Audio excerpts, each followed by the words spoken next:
Oh, yeah, making up as we go along. Waka waka. All right, look. This week, we're going to. I'm trying to keep it tighter. We didn't realise last week we talked for 20 minutes. But Ruby Hunter has posthumously been awarded this year's Hall of Fame inductee for the National Indigenous Music Awards, coming out the first in our wrap up this week. Well, that's pretty good. It's she definitely deserves it. Absolutely. It's her inducteeship will be celebrated during the event with special music tributes from Emma Donovan and her husband Archie Roach. This is going to happen at the National Indigenous Music Awards, which is happening tomorrow night.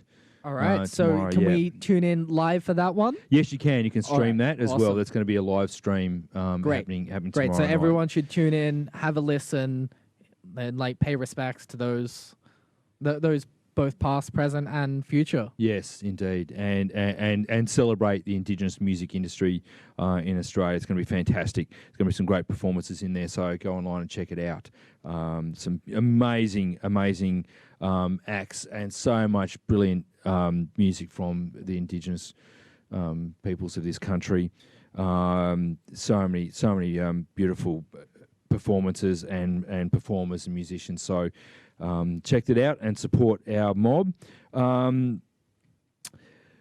Unfortunately, Odin, we're like 6 weeks in now from the announcement from the government of the $250 million of support for the industry, and there's no detail. There's no information. So it's still a shitstorm. As far as we know, the latest is we're going to tell us something in September.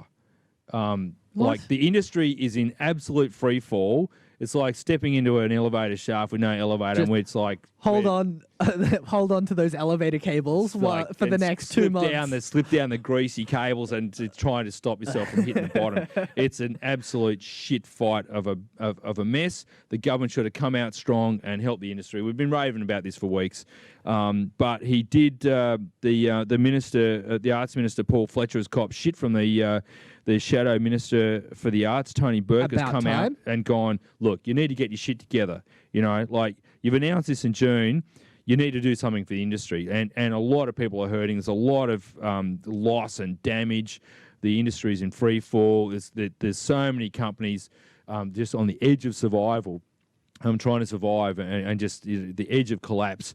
And this whole precipice of like which ways are going to go, and a little bit of help would get a lot of people over the line and just know what's going on or what can. So it'd be great if they stepped up and gave us some information. Like, come on, guys. The other side to that is that then please support all local artists, industries, and event industries and people, because it's like they need it more than most businesses, because they will have no business, no money coming in. Just help them out with whatever project they got running, however they're trying to survive. That's right. And that's what we're all about here on Into the Unknown and Byron Bay Live, is support your local artists, your musicians, your performers. That's what it's all about. Like, support each other. And all of the crew that helps them out around them. The sound technicians, the lighting technicians, the bump-in crew, everyone around them.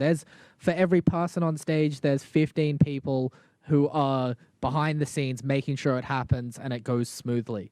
Absolutely. And the thing is, if you see a gig, go and buy a ticket for an online gig. Oh, absolutely. There's a few gigs out there.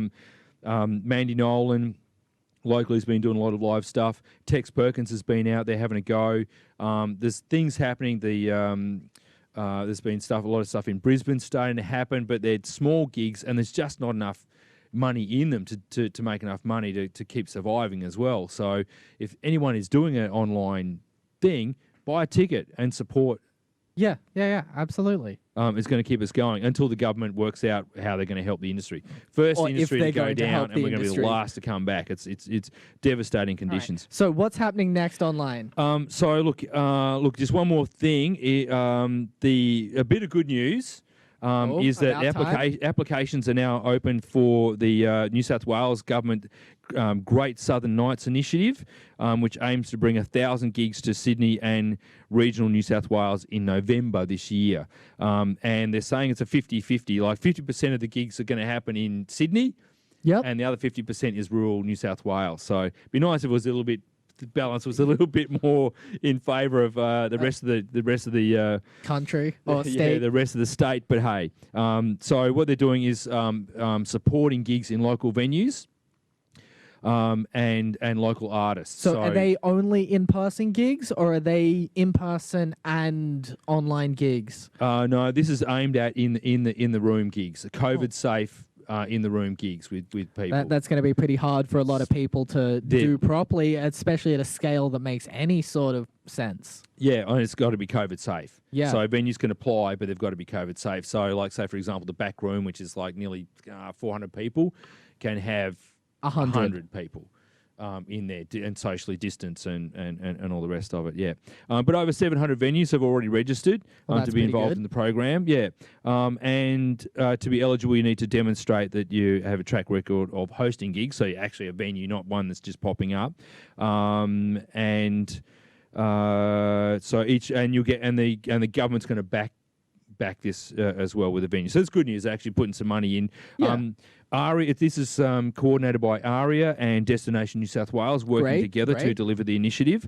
And it's also in consultation with the steering committee, the representatives from APRA, AMCOS, Live Music Office, Music New South Wales, the Australian Hotels Association of New South Wales, the PPCA, Clubs New South Wales, and the Australia Council for the Arts. So the question is, who's doing what in this shire? What's going to happen? Yeah. Is there something going to happen at the Blues site? Is there going to something at the Splendor site? Is there something going to happen at the Great at Northern? The Northern, at the Beach Hotel? Who's going to do at the Who's going to do community what? centre? So we'd love to know, so we can let people know. But the thing is, it closes the applications close next Friday. All right, so So everyone get your shit together and your get local out venues. there and submit. All the venues submit to get get some people, get the bands out and get people employed for doing some live gigs. Yeah, absolutely. And that's for November. So get in there and get your application in by next Friday. Look, the industry it's such a disastrous situation for our industry. Victoria's in, as you know, is like everyone knows, It is in utter chaos. Lockdown and the industry's just been put back another 6 or 8, 10 weeks just in the At music the least. and performing industries. The ballet, the opera, the live gigs, the whole thing. It's just decimated. It's just and total it's probably more than destruction. likely to affect the rest of the country as well. So, Well, you know what? You know which state has got its shit together and doing really good? WA. WA. The WA government have committed $76 million to damn. arts and culture package. Wow. Leading the country in supporting the arts and culture. Yeah. And $15 million of that is going to getting the show back on the road package. So in Western Australia, they're supporting $15 million.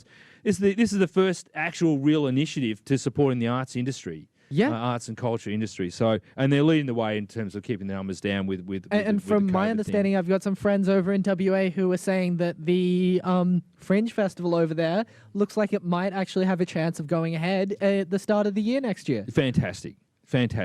So well done, WA. Yeah, go WA, congratulations. leading the way. It's fantastic. There is hope. The light at the end of the tunnel is not a train coming the other way.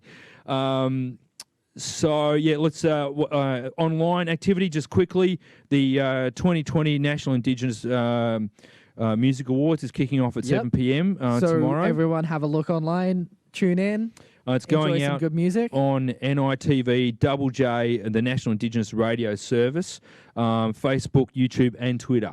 Awesome. So they're out there. And also stand-up comedy series is going online featuring Kitty Flanagan, Arj Barker, and heaps more this weekend. You can catch them online. Great. Yep, in the real world, happening out in the real world this weekend at the Railway Hotel is the Devil's Kiosk. Fernando is at the Beach Hotel. John J. Bradley is at the Beach Hotel as well. Scott Day V Trio at the Beach Hotel. And Talia Matheson at Marigoohoolies tomorrow. And on Sunday is going to be Josh Lee Hamilton at the Beachy, Rob Rhodes and co at the Beachy as well. It's a 1 and 4 p.m. split up. And the Bohemian Cowboys. So it's like the Beachy is the Beachy's doing up some there. It's live doing gigs. some So nice if you want to things. get out, that's the place to go. socially distanced and COVID safe, and hear a band and some stuff, there are live gigs happening. Awesome. All right. Cool. So that's what's happening in the real world. How do I go? Do I keep that? Keep that tight. I mean, we're very loose to begin with. So Hey, loosey goosey. But Yeah. hey, where it's our own platform, it's our own station, it's our own show, whatever the fuck we like, hey, and just roll with it, baby. So all right, so what do we got next? We got usually we have a look recap at video of recap what we video? did last week. So last week we had a video from Wharves. the Wharves, yeah. The Wharves, whose lead singer is Matt Matt Collins. Collins, yeah. And so we've got that video lined up and ready for the boys to hear And play. also on the show coming up, And coming up on the show, we have Reforest Now's chairman, Maximo Bataro. We have Burning Hands coming in with a nice 4-piece band. Burning Hands, our first band in the studios. Yeah, first actual band, which is going to be amazing to actually hear some good grooves come out of this show. Looking forward to that. It's going to be Yeah. awesome. And Nana Cat's Table, of course. And then Nana Cat's Table, we've got Byron Leather, and we've got Rusty returning for Rusty's Rave. So stay tuned. Let's roll with it. Let's check out last week's video of the week from the Wharves.